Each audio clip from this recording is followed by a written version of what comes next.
You're listening to Head, a Star Wars podcast. Two fans, two generations, all things Star Wars begins now. All right, well, everybody, I'm Eric Vansel. And I'm Daryl Sanders. And we're your hosts for this show. And no sooner do we actually announce the whole Rey movie, you know, the new beginning title, all that stuff. And then last week, after we went on and, you know, we talked about it and we did all that stuff, we found out that it was shooting in early April of next year. And we actually brought everybody up to speed on the next show. Since then, because of course we weren't live with you guys for the last two times, but since then, it now appears that it's possible that now The Mandalorian might, instead of having another season 4, it now might be the next movie. So we're just going to try to discuss a little bit on how we feel about it, how you guys feel about that, which movie do you think should be first, which movie do we actually think is going to be first based on what we know, and just, you know, the mess of Lucasfilm and everything that they seem to be getting into lately. So what do you know about this? Just about as much as you, honestly. I mean, it just, you can almost hear it too, man. It's like, I'm getting so frustrated with all this. It's like, really? I mean, I couldn't believe it when I saw that. Well, I mean, that's the thing. And I don't think that the Rey thing was confirmed. So I think that was still rumored. It was. It was basically leaked by somebody that was supposedly in the know. But then again, you know, who knows who that was? Exactly. Like you know, it's like, right. Yeah, exactly. Somebody having dinner with Kathleen Kennedy or something. Right. Yeah. Yeah, I went to school with Dave Filoni. Mm-hmm. Right. Yep. But no, it's kind of it's a mixed bag for me. As it is with the lot coming out of the Star Wars camp, honestly, as of late. But I think this whole Mandalorian being coming season 4, or season 4 of the Mandalorian becoming a film, I have some reservations, definitely.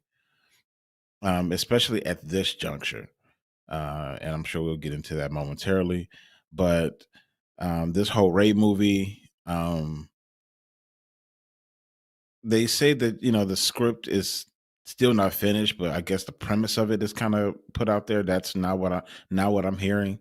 And so I think they're still working on that, but I think she just has a general, Daisy really, when I say she, Daisy really kind of has a general synopsis or idea of what the story actually is. Yeah, there was no script. And like you said, I don't think a script was actually completed. I don't think it's actually fully completed. And that's the thing, you know, this whole strike with the, you know, with the actors, the SAG strike, and then of course the screenwriters as well, you know, that both strikes kind of coming back to back really has torpedoed a lot of different things in the film industry. And I think that's the reason why we're getting all this, partially maybe why we're getting all this convoluted information. As far as, you know, things being shifted around. And I could understand that, you know, no one probably necessarily could foresee this happening. Where they could kind of like, oh, okay, like months ago, they're like, oh, well, we're going to push it back to this date. So I think Lucasfilm, like everybody else, is kind of under the gun and just trying to figure out like, okay, what to do with our projects. When do we start or when do we move them back, because they're losing money, and because when they're not putting out product, you know, people's bills have to be paid, and you know, they have a whole lot of overhead, and you know, things like that. They have catching up to do, basically. You know, they didn't release anything for a while, so yeah, exactly. And so that also can prove very dangerous too, because now it's like you're putting out anything just to try to get people into the theaters or to recoup some money, because once again, I get it. You have a lot of overhead. You have bills that you have to pay. You have employees you have to pay. You have, you know, technology that you may have rented or had to purchase, and, you know, all these different things. You know, both of us being in the production industry, we get that. But at the same time, you know, it's like to what end if it's going to, in the long run, you're not going to have a franchise because no one's going to care about it because you keep putting out crap. So Yeah. there's that. Well, and Dragonfly Mask, he says, "Hey fellas, what's up, Hey, Dragonfly? It's actually good to be live again. And just thinking about it, we haven't yeah, been live hmm since a maybe like a couple of week ago. weeks. Yeah, because all last week was pre-recorded, both Monday Yep. and Friday. So yeah, it's actually good to be live with everybody again. That's always nice.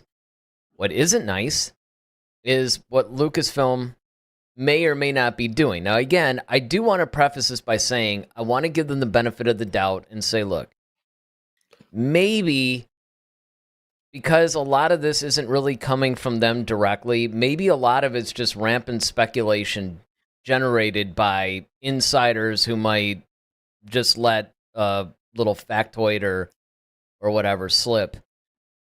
So, I mean, it's like, we're ready to nail Lucasfilm to the wall because of all this stuff, and it's like maybe none of this is going on, right? Yeah, I mean, I'm just saying if this is actually happening, Well, but that's where that's I the was context going. into which this is framed, though. That's where I'm going with it, though, because it's like, look, usually where there's smoke, there's fire.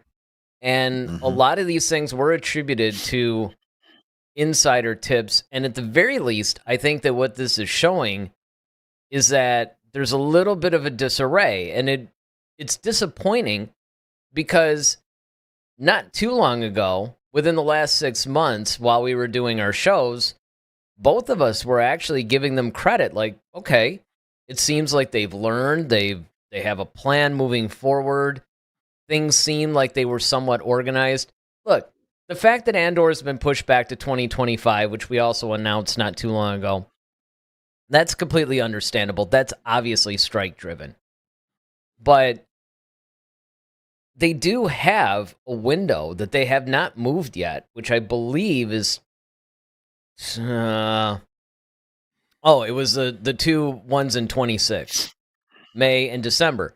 Now, we're sitting here talking about which movie is first. For all we know, one of them's going to come out in May and the other one's going to come out in December. It might be that both of these movies might actually be released in 26. But it would be nice if at least Lucasfilm would say, hey, here's what we're planning. There's some things that might get in the way. We don't know.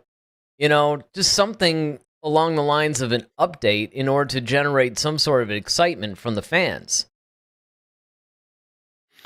Yeah, I mean, that's the thing. It's the scheduling, um, and I know that. See, this is what I'm saying. I think they know that fans want information. Of course, we do. But I think until you can actually know for certain, don't put anything out there. Right. But then again, they Unless aren't, you though.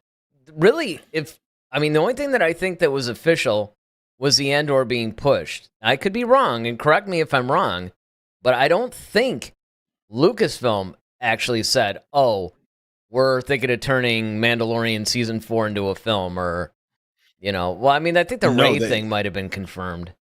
I don't know. the Ray thing, that there's a Ray centric movie coming out, and the James Mangold thing, like that's been confirmed. Right.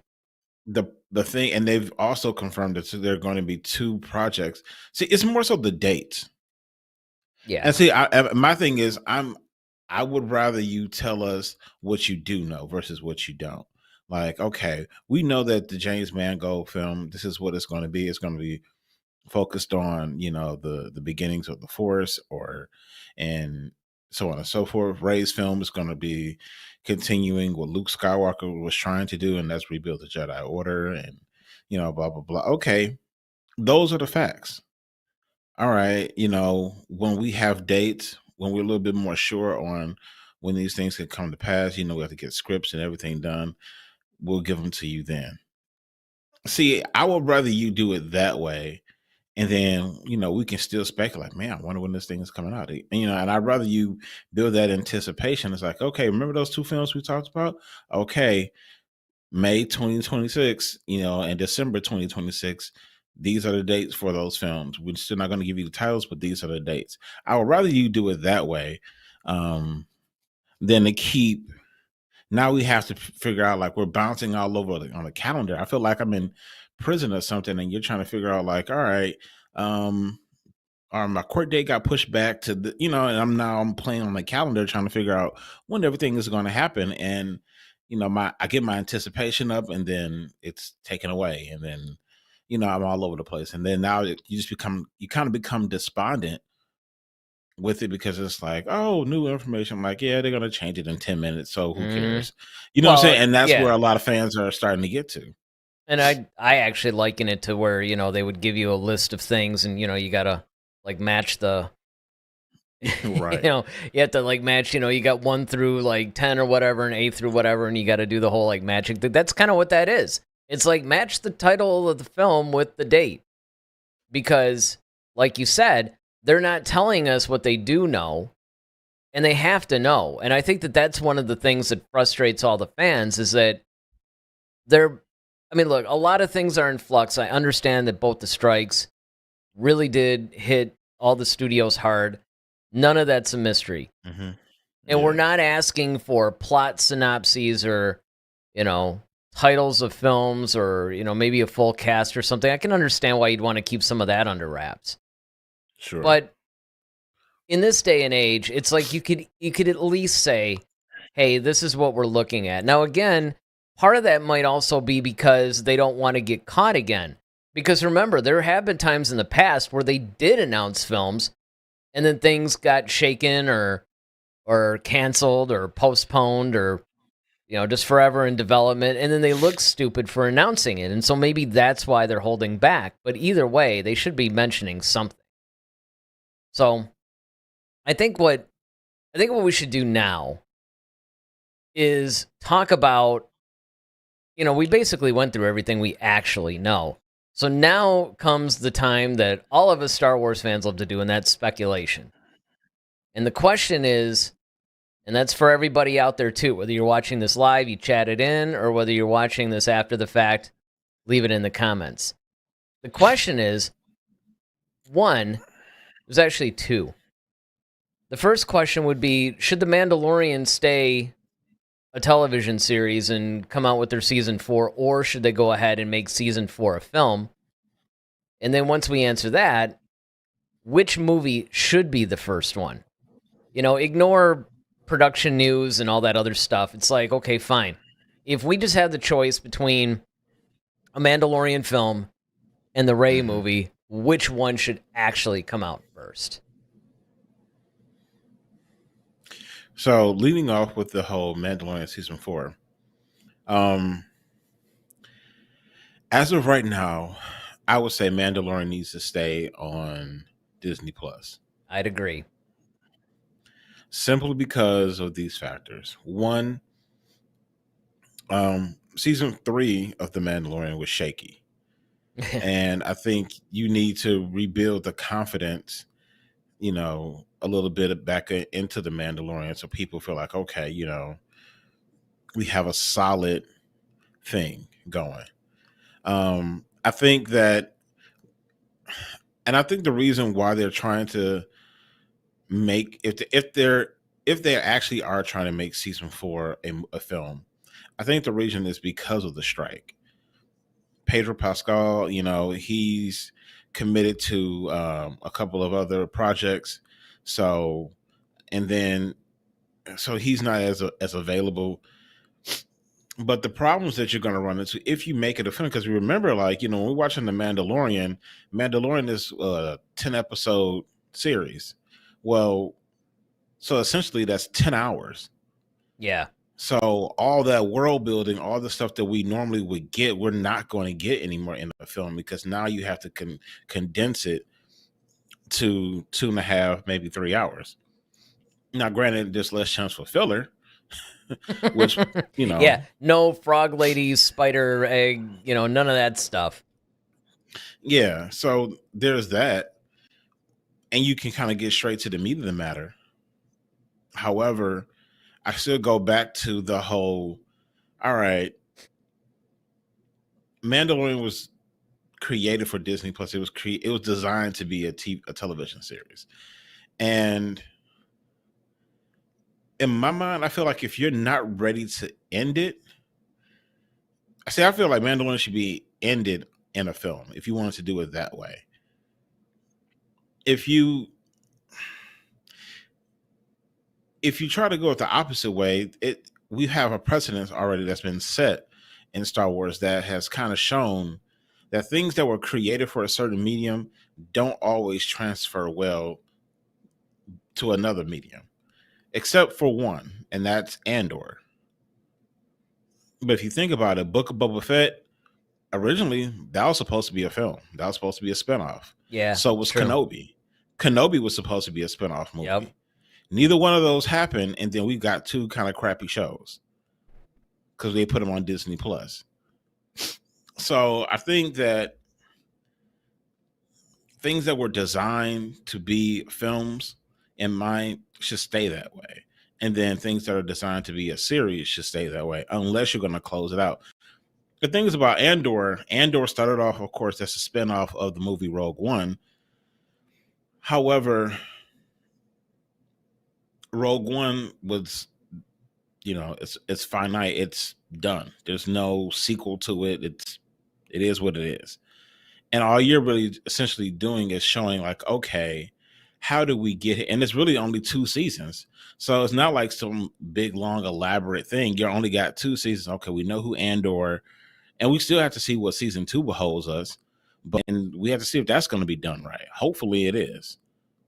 Oh, I think the time jumping and all that different type of stuff, I don't know. We just have to see how that works. Well, I think that's a design or whatever the plot is in the story. Because remember, it has to butt up against Rogue One. So I don't think that's a problem, really. But no, it's just a bit. Is what I'm saying is the execution of it. Like, well, yeah, I get the reason. I'm just saying the execution of it. Right. How's that going to pan out? The story is fine. It's just how they execute it. Well, but we really have no reason to believe that it's going to be executed poorly. I mean, the first one was incredible. I mean, that doesn't mean they can't mess it up. I know. Right. I said we said things about Mandalorian season 1 and 2. Well, we got 3. Well, I mean, that's the thing. It's like that's what I'm saying with Star Wars right now. It's shaky. It's really shaky, very shaky. It is shaky. Then the other part of it too, I'm looking at its budget, right? So, well, that would actually work on the side. Yeah, that would work on the side of the Mandalorian in that sense. In a way, yes, because, well, the Mandalorian, the TV show, keep calling it the TV show, but the series, a lot of that shot on the volume. So if you go to a film, 9 out of 10, they're probably going to do real locations for that, which is going to cost more. So that's the whole purpose of doing the thing on the volume in the first place, was to be a cost savings. So on one hand, you're going to shorten the story, but you're going to have visually, it's going to look 9 times out of 10, it's probably going to look better. You know what I mean? So now we have to try to figure out, like, all right, whatever the story is of season 4, and that's the big mystery, is like, is it better to be portrayed on a big screen or on Disney Plus? Well, I think that once again, it all goes back to that, Oh, that's it. That's a perfect place to begin the conversation. I mean, even though you've been talking about it for a while, I mean, but everything that you've been saying previous to this, though, I mean, that to me, you're right. That's where the conversation has to begin. It has to start with, well, what really, if you look at the story they have for season 4, is it better served as a movie or is it better served as a series? And so you're right. That's very important. And the other part of it is see, what we were led to believe, and we don't know if this is still true or not, but in theory, it was supposed to be like this whole bottleneck of all the series. So it's supposed to be Mandalorian, Ahsoka, maybe Book of Boba Fett. They're also supposed to converge into one big, epic, film. Is that this? If well, it that becomes was a season, and that was going to be part of my point too, right? Is the fact that one, what does the story dictate in this case? The second thing is absolutely, in my opinion, I don't know if we're far along enough with the other series yet, particularly Ahsoka, to justify making this Avengers style amalgamation film, where everything converges on this one story. I don't know. Now, you could make the argument, though, that because Thrawn is now in, the known regions. Yeah, I guess you could call it that, right? Because they were out somewhere. Yeah, that's true. They were in the unknown regions. So the core worlds. That's what I'm trying to say. I don't know why, but for the last couple of weeks or whatever, man, like I can't think. It's really weird. Hopefully that slows down. But yeah, now that he's in the core worlds, I think that might open the door for that style of movie, because if you remember, the whole Thrawn story was actually introduced in The Mandalorian Season 2. Now we've had Season 3, so there is a possibility that maybe things are further enough along that they could. But just because you can do a thing doesn't mean you should. So in other words, would it benefit from another Mandalorian season? Perhaps a second season of Ahsoka? I guess it probably doesn't matter what you do with the Book of Boba Fett, because you could just put Boba Fett in either one of those series and it would be fine. And then maybe you do the movie, because that was the plan that we were led to believe. And that's, I think, what bothers me about all this. Well, I think it's because of the whole, because I think what it is the whole strike situation. It because could be. basically, that's, because basically all of 2024, the only thing that we have is Skeleton Key. That's been confirmed. That's live action. Skeleton Key and Skeleton Crew. Skeleton Key. Skeleton Crew. Like, whatever. We can tell you're looking forward to that one. Is that going to be like the live action Visions? It might be. You were going to watch one episode. You're just going to be like, man, like, I'm out. Yeah.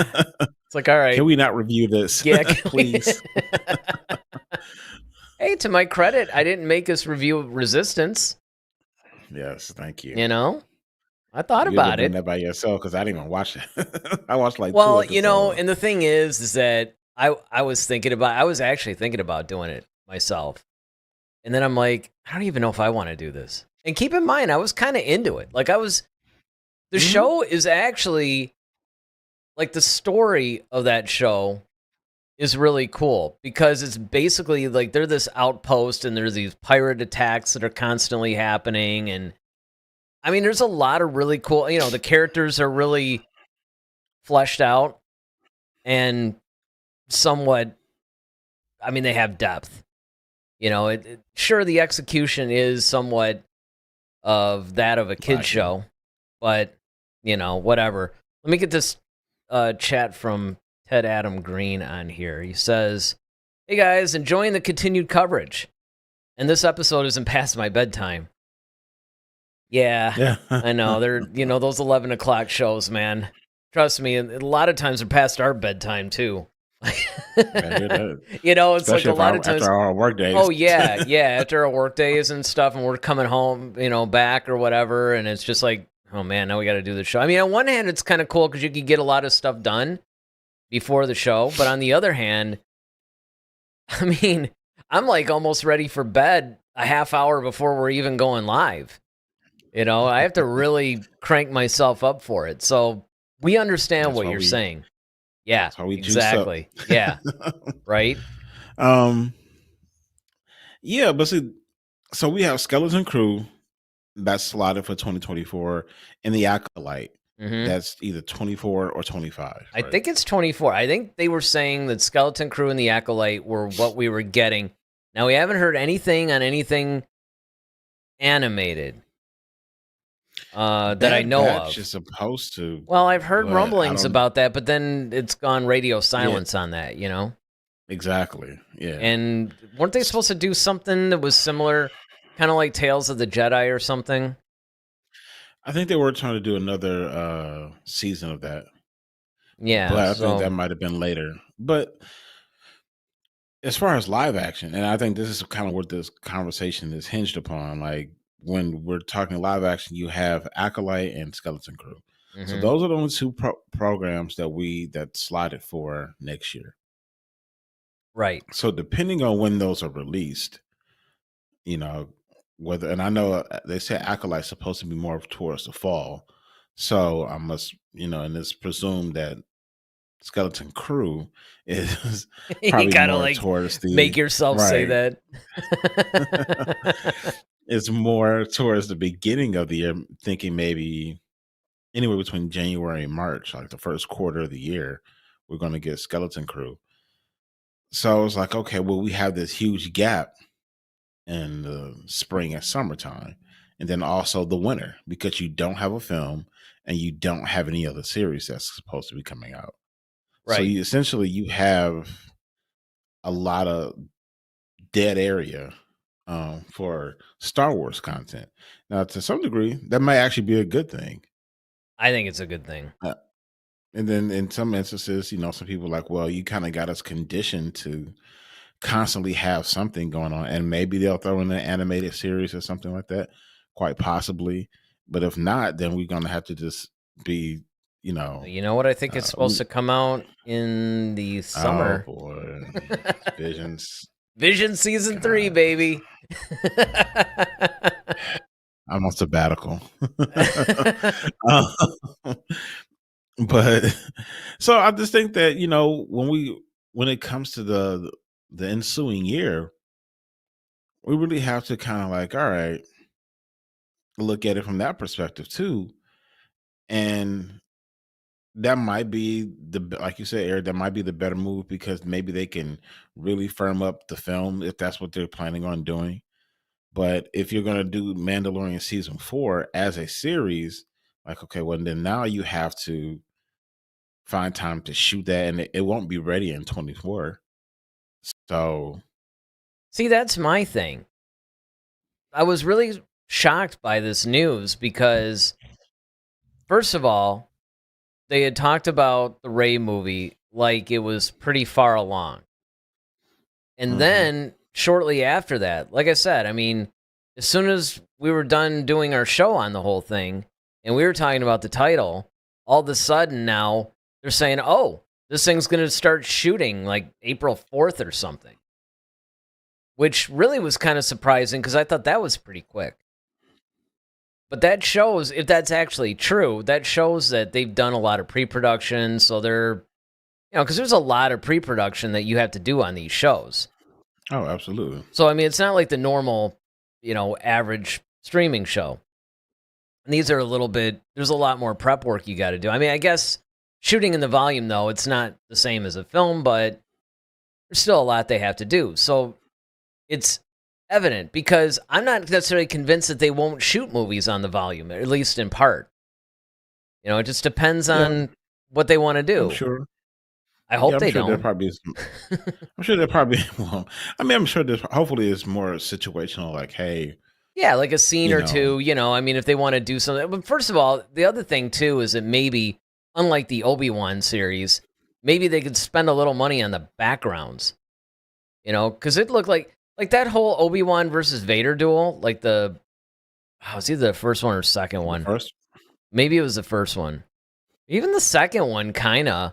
But the first one looked like it was just done on a soundstage with a couple of props. It's like, Mhm. really? I mean, you couldn't get some graphics guy to at least design something of interest if you're going to shoot this thing on the volume. I mean, that's like lazy. It's like, just throw, a black background up. And I mean, it looked like a stage play. That's what it reminded me of. So, I mean, whether or not they do that with the films, I think you're right. Ultimately, I think what's going to happen is that they will choose practical locations. If they do things on a soundstage, it might be blue or green screen, but see, that's why I think they might use the volume for some of this stuff because it's a little bit better for the actor's performance to do the volume Mhm. because they're interacting with things that at least they can see. It's not Right. just you're in this green huge soundstage and it's just like, all right, act, that kind of thing. You're right. So the fact that Yeah, I this thing mean, was done it's supposed to shoot in April, it's like that kind of tells me that would be for. And so when news came around over this last week that said no, not only is The Mandalorian season 4 possibly going to be a movie, but it's actually going to be the next movie. That really shocked me. Now, again, I can't stress this enough. The next set of releases is not for like 2.5 years. Mm-hmm. So there is time. Not much time, but time. So, it's not like these things are coming out like in early 25 or something. So I guess from that standpoint, it doesn't really matter, but I don't know. It's a weird decision to me. Well, I mean, it would make. I mean, if they make Mandalorian season 4 a film, it makes sense that would be the first film because that story 9 times out of 10 is already written. You just have to figure out like how to condense it for film. That's true. That's a good point. You know what I mean? So that's the story part is essentially already done. Matter of like, okay, we want to go with the full 10 episodes, or do we want to shorten this down to maybe a 2.5 hour film? Well, then if we do that, how do we tell this story in that amount of time effectively? Mm-hmm. But I personally would feel like that it should stay on season 4 should stay on Disney Plus to one kind of rectify, hopefully bring some love back to um, Disney Plus and uh, make up for the botch of season 3 pretty much. And then you start off. I still feel like the Ray movie should be the first movie that comes out because then it picks up from where everybody kind of left off in the films anyway. I was just about to say that. That's exactly it. Because honestly, that's the case in both cases. So on the Mandalorian side, what I would say is that, okay, whether or not, even if season 3 was, amazing and there were no issues with it, I would still say the same thing because, I mean, this is probably up for further discussion, whether or not you should end The Mandalorian on a film. Because what I've often said is that, okay, you use the films for the whole ensemble cast for like a story arc cap, right? So in other words, you're advancing each of the storylines of each of the series, but then all the series have this like overarching concept. Yeah, it's a pivot point, basically. Pretty much. And so what it does is it's very much like the Avengers, right? With the whole Marvel thing. You had all the standalone films and they all had their individual plots, but there were some things that crossed over, like the Tesseract and all that stuff, and, the Infinity Gauntlet. It was mentioned and that story was moved a little bit forward in each of the individual films. And then you had the Avengers movies, which they basically capped off each phase. So each phase concluded with basically that. Okay, this is what I always imagined would happen in a Mandalorian movie, because The Mandalorian is the flagship show of all these other series. I mean, I say all of them, like there's only 2 of them other than The Mandalorian, but still, you have all these characters. And so what you do is you move this story along with the individual plots. And then when it seems right, that's when you cap off that phase with a film. And then you move to maybe the next phase with the individual series and keep rinse and repeat.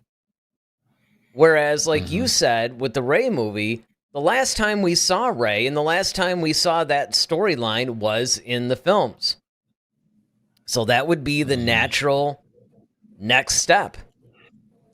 Yeah.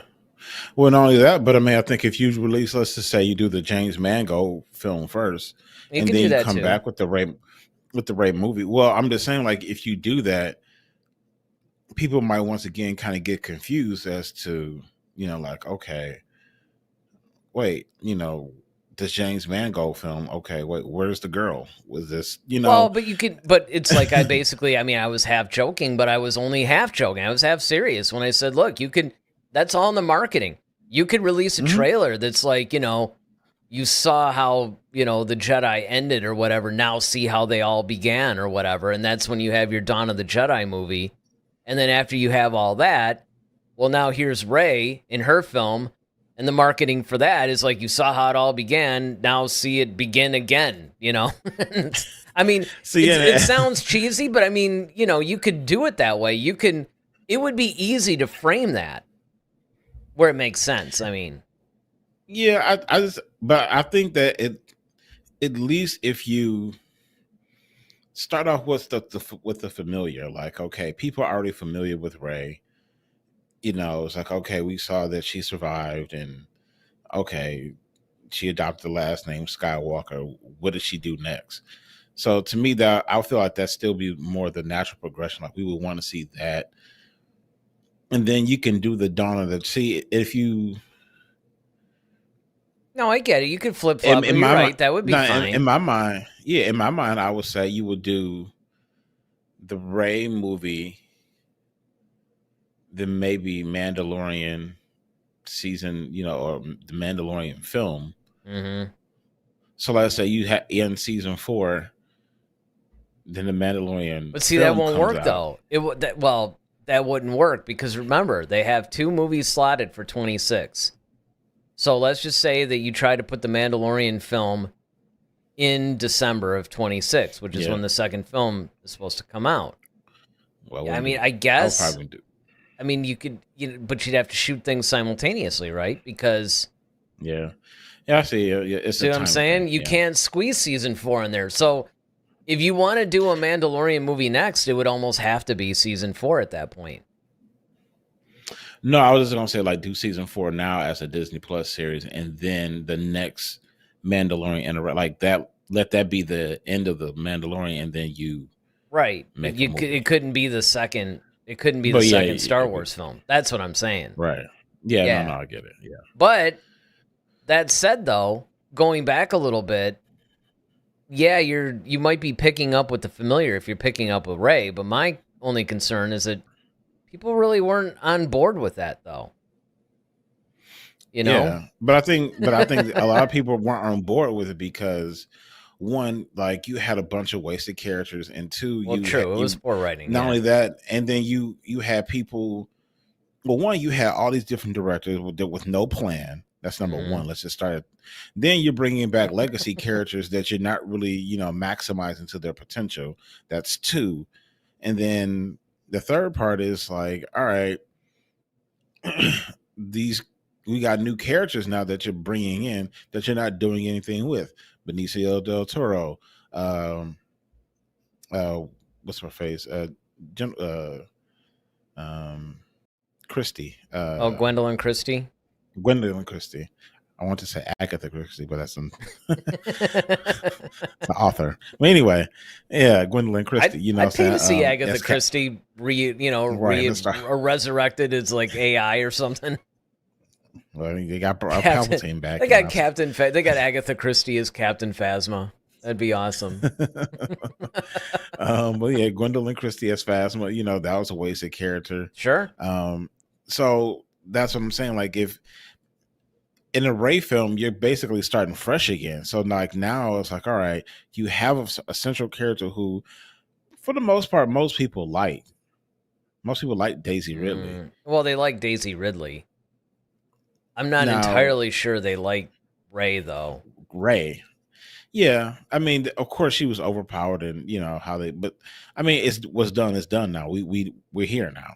Well, that's why I don't know if you really want to go back into it's like if you went to a well. Well, you're going to have to do it anyway, though. But you're going to have to do it anyway. I mean, maybe, but I would. Saying, so the thing if is, you already announced that Rey is going to have a movie. Well, you did now. I mean, I don't think that was a smart idea in the first place, is what I'm saying. I mean, think about it. It's kind of like if you go to a restaurant and it makes you sick, how quick are you going to be willing to go to, if one of your friends like, hey, let's go to that restaurant on the corner, and you were like heaving buckets the last time you ate there, you wouldn't be in a hurry to go back there to eat. And that's Not unless basically they what had a Lucasfilm is saying. Lucasfilm is saying to you, hey, let's go to that restaurant that made you sick. yeah, unless you go to a different location. Maybe it's just that location that was a problem. Oh, we're going to torture this metaphor. That's great. Or Yes, we they're are. under new management now, but they're not. See, Yeah, that's the thing. yeah. No, they're not. That's why I said under. That's why I said a different location because Now, if it now was somebody like listen, Filoni that was driving the story and all that stuff, I mean, you could almost say that, right? Because it's not a new owner, well, it's in new a way, management. well, it Because kind of J.J. is because you Abrams got. isn't doing it, right? Well, no, not only that, but you also have Filoni. He's the chief creative Well, that's true. officer Yeah, now. right. He's got to oversee everything. Yeah. So maybe it'll actually go right this time. I mean, they could fix Rey. I mean, for me, none of the characters were really beyond any kind of real redemption as far as, fixing their characters or anything like that. I mean, and I think it didn't really do them any favors that they were contrasted with the original characters that were in those films too. Exactly. That's what I'm saying. Like you're bringing in these new characters. That's almost so. I'll compare it to another show that you and I both adore that we've been watching lately, Frasier. Right. So you have the original cast of like David Hyde Pierce, Perry Gilpin, Jane Leeves, and yeah, that was the original ensemble cast of Frasier. But then you bring it back and it's like, okay, well, you don't have a lot of those characters around to support him, but you create other characters that are like them that are reminiscent, that gives you that same kind of feel just in a different kind of way. And I think essentially that's what they were trying to do with the sequel trilogy. It just But wasn't done it just very well. didn't. But the problem is when you, and this is where it becomes a problem, when you still have those characters present. Well, yeah, there is So that. so now you actually have like, okay, Poe Dameron is supposed to be the new Han Solo, and it's kind of hard when you actually have Han Solo there. I know. So I it's know. like It's just ridiculous. Let's get this comment from Ted Adam Green. He says, I do think a lot of fans would like to see a good movie for Rey. Only because Daisy is liked and she deserves better. And I mean, yeah, absolutely. Yeah. I mean, I think that's one of the things that maybe you can compare her and certainly the other characters more to the prequel actors. Because people didn't hate the actors, they hated the material. And so I love Ewan McGregor. Sure. And of course, when you bring Ewan McGregor back into something, of course they're trashing this too, but for some reason they're not blaming it on the actors. It's not a blowback. I mean, think about it. Jake Lloyd completely got out of acting because of the whole Phantom Menace thing. And then you had Ahmed Best, who was about to jump off a bridge. I mean, there were some real consequences back then as far as the amount of hate they got. And what's remarkable about that is these guys reacted that way before there was social media. Right. I mean, now you go to Kelly Marie Tran, who just got completely blasted. Eventually had to just shut down her social media accounts because it just got so vicious. So, now it's a little bit more Moses difficult. Ingram got some heat too. Yep. And John Boyega to a degree as well. Yeah. So, I mean, you had a lot of issues with these characters where fans just basically turned on the actors that were portraying them. And it's like, well, I don't know. It just doesn't seem like a very good idea. And my whole thing is like, even though there is some in-universe space, because the Rey movie is supposed to take place like 15 years after The Rise of Skywalker, I just think it would have been a good idea to put a couple of movies in front for a couple of reasons. Number one, it cleanses the palate. I mean, unless they suck too. But for the most part, cleanses the palate. That's number one. But the other primary reason is because besides letting, the characters have a little bit of distance. The other thing that it does is that it further separates the saga films for what's coming up. Because a lot of people wonder, is this, if they continue to call it Star Wars A New Beginning or whatever, is it going to be episode 10? Because it's technically continuing that story thread. See? It's like, if you don't want to call it episode 10, then it would be better if there were a few movies in front of it, so that way it separates it and you can pick up the sequel trilogy characters and people wouldn't necessarily expect it to be part of a larger saga. It's just like, okay, we're just going back to that storyline. Or yeah, I mean, or like I said, the whole new beginning kind of says that it's a shut off from where we last left It off, and does, this but is I mean, something well, that's completely why they new. got to title it that way, though, right? So it's a Yeah. standalone film, but you're just going to call it A New Beginning. I think I would, though, like to see them go back to the opening crawl, though, in the films. Yeah. I mean, that is kind of it's just a Star Wars thing, It's a Star Wars so. thing. It's a Star Wars movie thing. I think what they were trying to do with Solo and Rogue One was just like, look, we don't want people to get confused. But they were already confused. You know, you basically open Rogue One in between The Force Awakens and The Last Jedi. So now everybody's like, wait, there's a new Star Wars movie? Well, is this the next one? You know, I mean, that was just, if the marketing had been better, I think that would have been a nice, you get a saga film and then a standalone and another saga and then a standalone. I mean, I got it immediately, but then again, I have a Star Wars show on YouTube. So, there is that. Yeah. I don't know. I mean, it's one of those things where, like I said, I think a lot of the shifting around this is a result of the strike, and I think a lot of things are. I just don't want them to react too quickly, um, in response to it.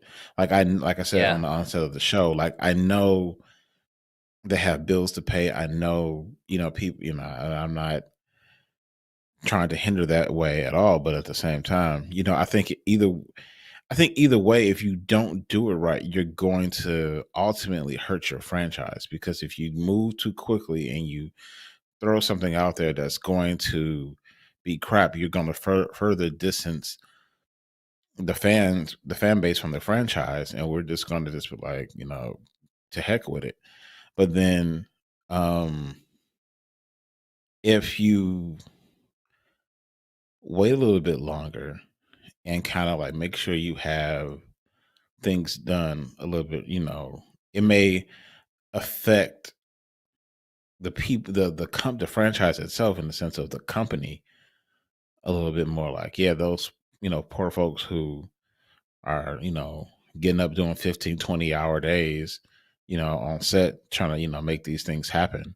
It's harder on them, because like, hey, I still got family to feed, I still have bills to pay, and of course Disney, they're still in the business of making money.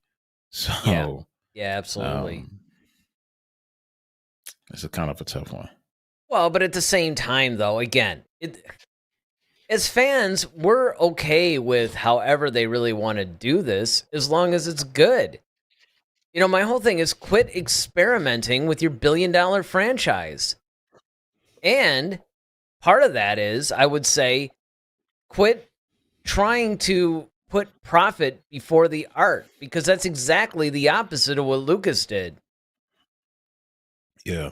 Which is why his whole vision, we're still talking about it 40, 50 years later. That is why you fail, and that's one of those. I mean, it's kind of a funny little, but it totally makes sense, because it's really a mindset, and now that I really stop and pause for a minute to think, I mean, it is very apropos, because Luke couldn't raise that X-wing because he thought it was too big. His mind, he couldn't conceive the fact that, okay, this thing I can just stick my hand on this energy I have inside me, can lift something this huge out of this swamp.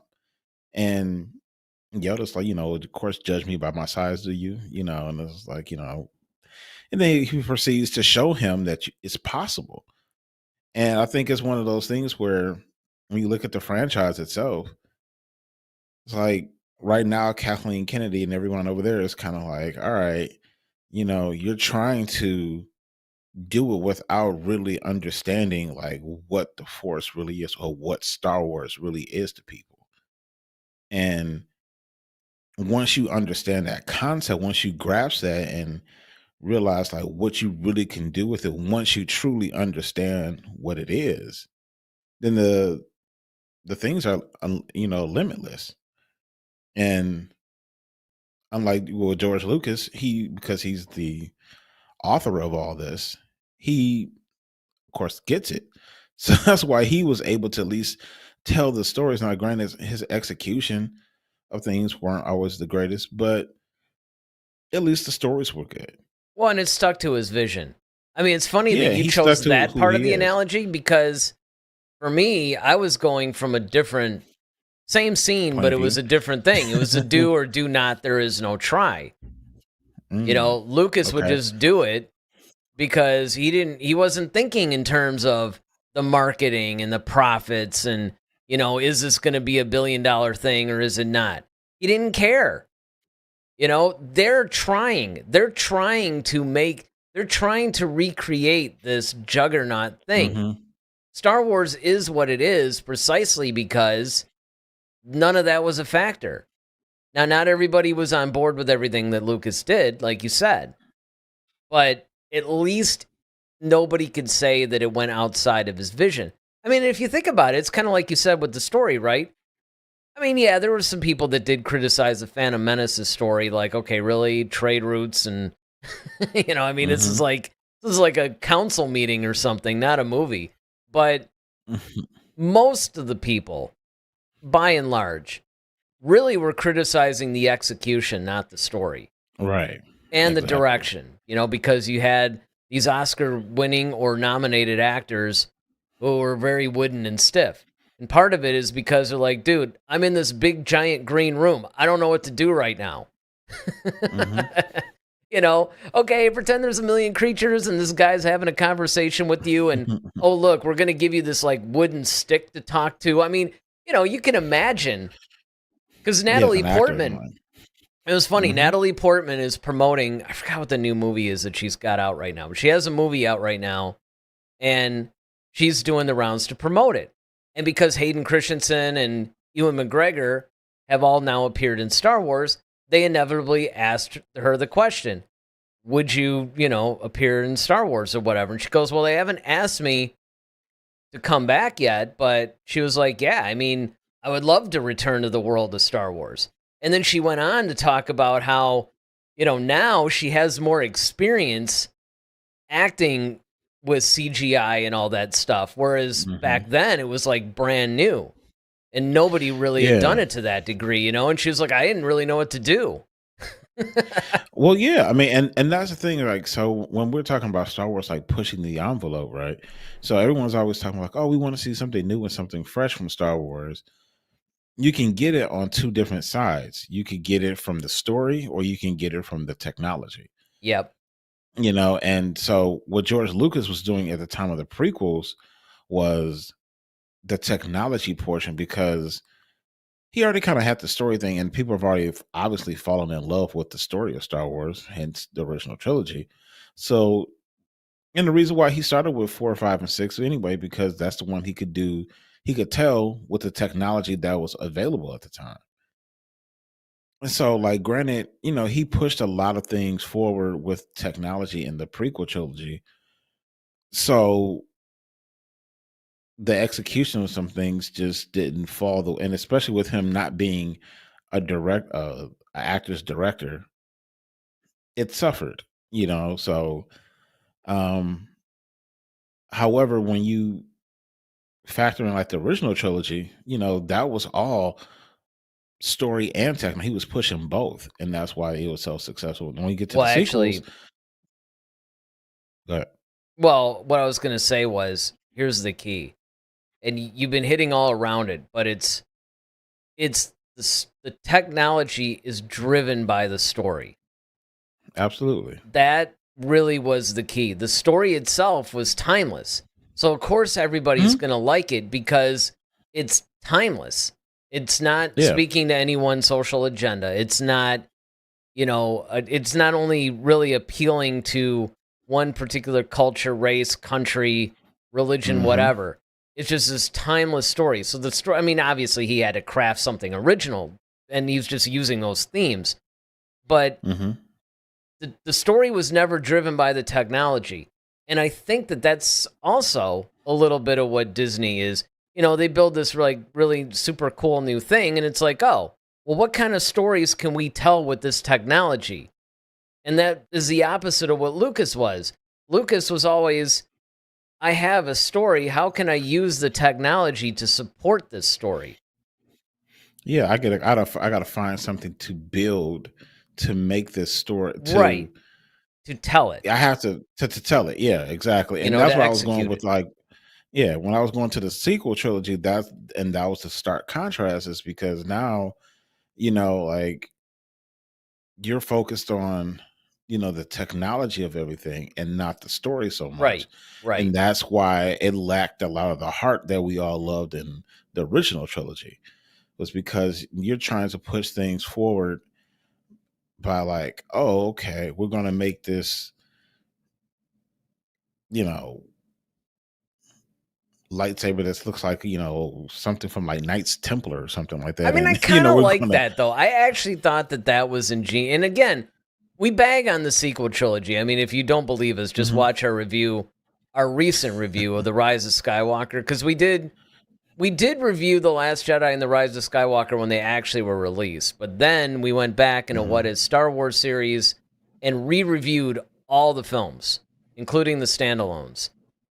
So we did lay right into The Rise of Skywalker as far as what was wrong with it. But even the sequel trilogy as a whole, there were some cool things. I mean, I really liked the Kylo Ren character. I did like that lightsaber because the lightsaber was every bit as unhinged and unwieldy as he is.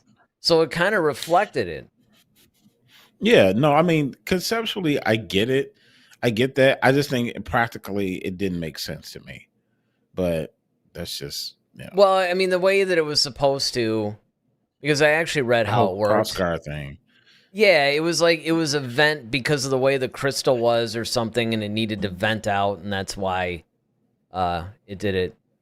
Peter Griffin joins us, and he basically says the prequels make Rise look like a masterpiece. Yeah. Well, I Yeah, mean, that it does. I will say this. I can understand why people might like the sequels better than the prequels from a story and a heart perspective, because even though the sequel trilogy had a lot of problems, it was replicating the original trilogy. And they did get a few things correct on that. I mean, look, the comedy in the sequels was great. There was a lot of really cool dramatic moments. You could argue that the story was maybe a little less stiff. The acting was definitely a lot less stiff.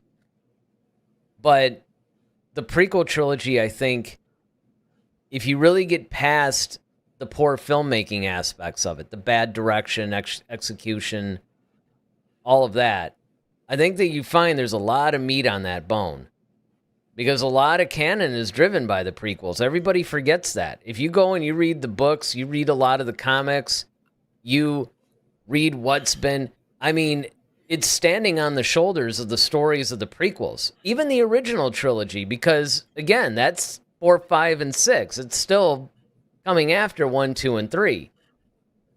The thing is that the prequel trilogies have been done right. I think people would have a different attitude about them. I'll even say this, and this is how I would gauge it. Like, what film in the sequel trilogy um really moved you? And I could say, like, I don't think any of those films No, I would moved me. agree, because I would say the exact same thing. I am not But if you emotionally look moved, but if you look at the prequels, prequels, Revenge of the Sith all had day, moving moments, big had time. very moving moments. And Or the that's and I Phantom could even Menace say like even. Phantom Menace had some, Or even though Qui-Gon, you know. the Qui-Gon thing, the whole uh what was it? No, I'm thinking about Attack of the Clones. Attack of the Clones, that whole scene, it still kind of gets me. Is that whole when Anakin goes back to see Shmi and she's Oh all yeah. tied up and beaten Yep. up, and he feels like so remorseful that he couldn't be there to save his mother, and that's the whole reason why he wanted to become a Jedi in the first place, was to free her, and then he's too late. And then you hear John Williams once again. Oh my goodness, like the master No, but that's of true that because if that you look at music, that that, tone. yeah. Like you hear Oh, the sorrow when she dies, and he's holding her, and then you hear that like he's starting to get unhinged, and yep. he's getting angry, and then Yep. he And you hear comes that out and he's music, swinging. yep. Man, it's just like once I again, know. those moments right there, like Yes. you Yes. you feel them. You don't And feel none of any that. of that None of is in the that sequel is in the trilogy. sequel trilogy. Sequel The trilogy. sequel trilogy is basically like it's like a house of cards. It's very two-dimensional, very surface. I mean, it's Yeah. funny, and there is Yeah. some heart. I mean, I will say I was moved by the Han Solo death scene. That was kind of touching. But most of it was Harrison Ford's acting, because he was actually bringing, and again, that's why I say it's all standing on the shoulders, right? Because these are concluding story arcs to these characters that we've lived with for 40 years. So that doesn't, I Mm-hmm. wouldn't really count that. But what's another one? There was one more that I thought, oh, well, that's another Han Solo moment, actually. Well, two of them. The whole Chewie, we're home. And then just him talking about how the Force and all that stuff was real, and, it's all true, all of it, that thing. Just, and of course, is reuniting. But again, all these, if you notice, are from The Force Awakens. Yeah, and it's like when he that moment when he sees Leia again, she's like, "You didn't say Yeah, anything about my hair," or something. Or was it Luke or something like that? Like it's when you have the original cast, that's the only time you felt anything. exactly. And that's all coming down to your familiarity with those characters and their ability to And it's- outact any direction. exactly. Peter Griffin says, "Good evening, head to head. Happy holidays." Well, happy holidays to Hey, you too, all of you guys. you too, Actually, man. although Yeah, we still got some shows. yeah. We got a couple more episodes. Yeah, we're not done, but it is the holiday season. I mean, at some point, I gotta try to get like a peppermint mocha something from some coffee shop, like a frozen one though, not like a hot one. That's like my goal. My goal before Christmas is to get that done.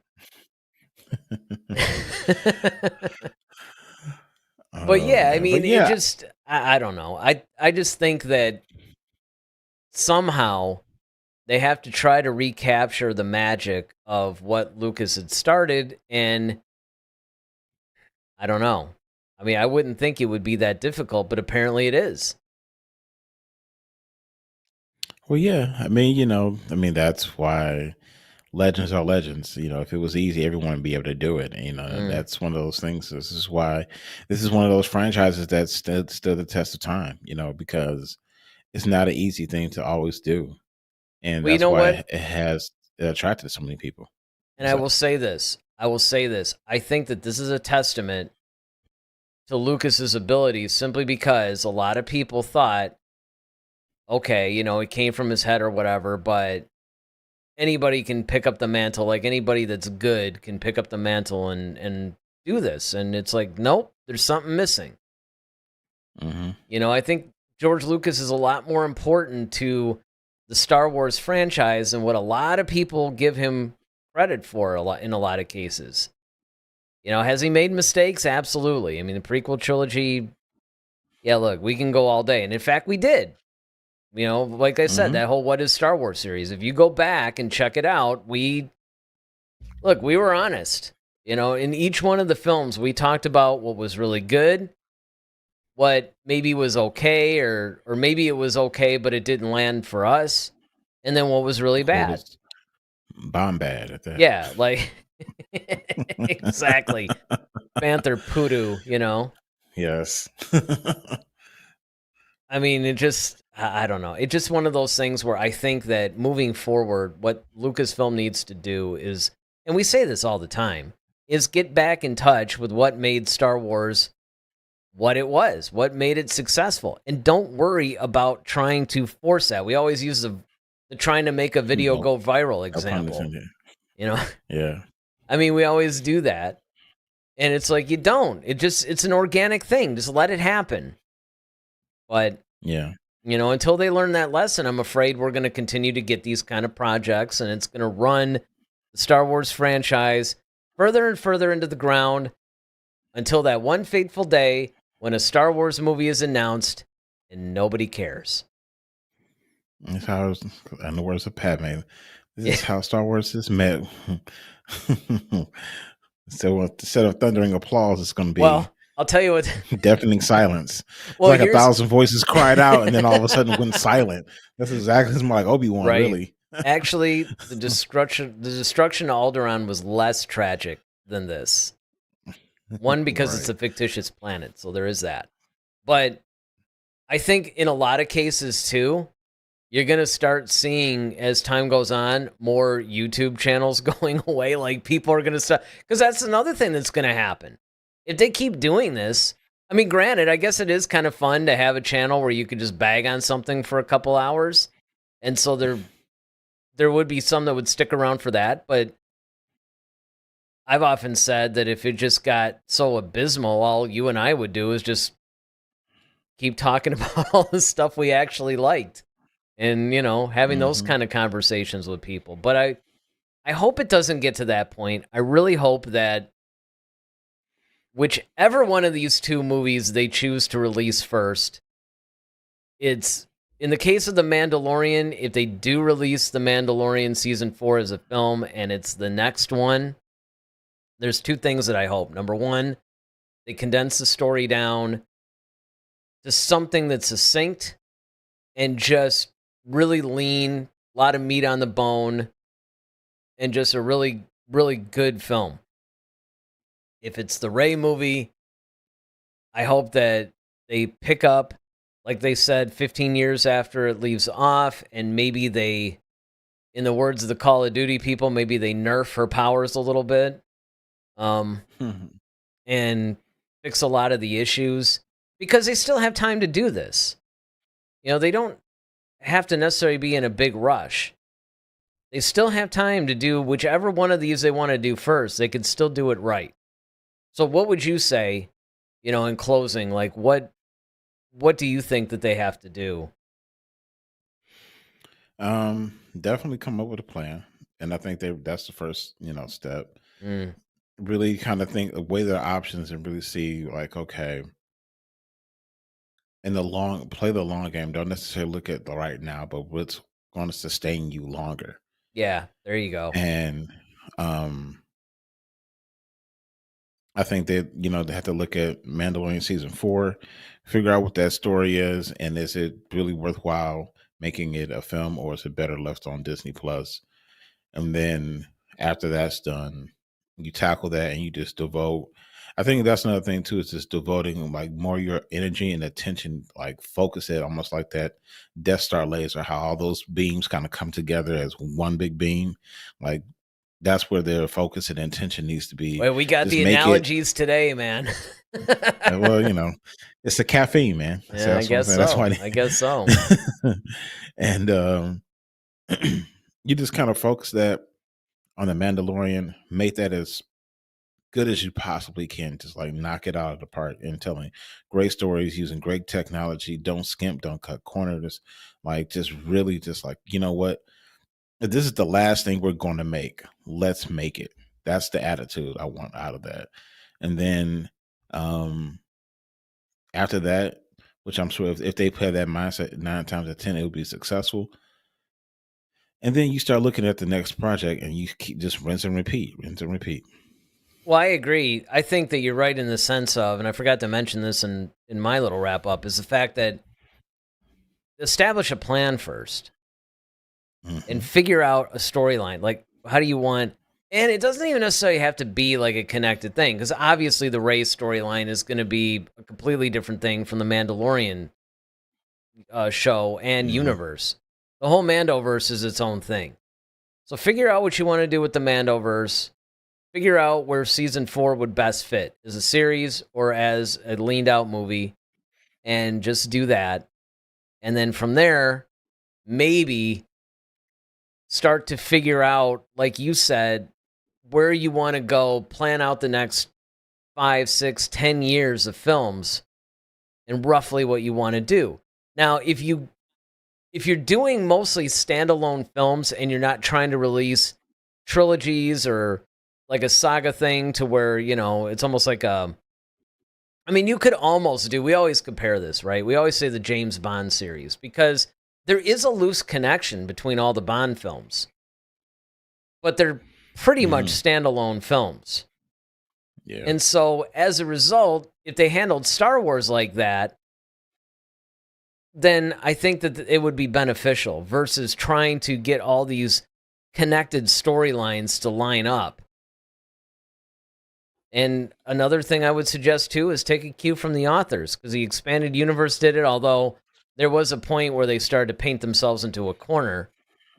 But even the new canon, there's that new Mace Windu book that's coming out that's supposed to take place right after The Phantom Menace. It's basically a direct sequel to The Phantom Menace. Looking forward to reading that. Maybe I'll do an audiobook on that one.